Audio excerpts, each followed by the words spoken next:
We are already more than a month into the hurricane season, and people across the Bahamas should be prepared for any eventuality. That's perhaps not the best news for some Long Island residents who are still recovering from last year's Hurricane Joaquin. Well, Carla Palmer recently spoke to a group of residents who have taken the lead in addressing the challenges.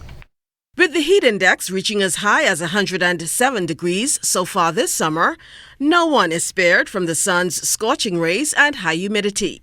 Long Island is usually hot, dry, and humid, with areas becoming so dry at times, resulting in brush fires, as this resident expressed during a recent workshop spearheaded by the Bahamas Red Cross.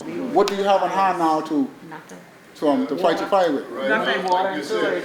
Only the water truck. And sometimes it's so far away, and almost half the time it's not working properly, so it's a serious problem we have.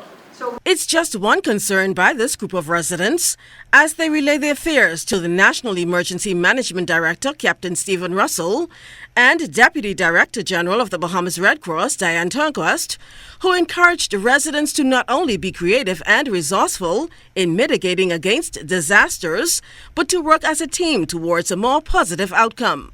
We're going to duplicate what we did on Andros, where we got water wagons and put 3 of them on the island, and then they take ownership of that and get the trucks that are needed to pull water wagons and do maintenance and keep them up. But this is the thing, as a team, even if the fire is not in your area, you know you're going to call, you have help down the road.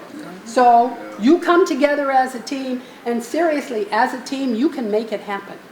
Having survived one of the worst devastating hurricanes on record, Hurricane Joaquin last year, this group of Long Island residents have come together to form that community's disaster team. This would be a team that are trained in basic things like light search and rescue, fire suppression, triage, disaster recognition, and it's for them to have that training so that they can kick into gear before the big boys come.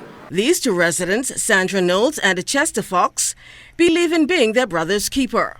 Well, this was my first time. I decided to come and see what it was like because from experiencing through the last storm we had, I know there are areas that needed work done, like especially communications, other things like that.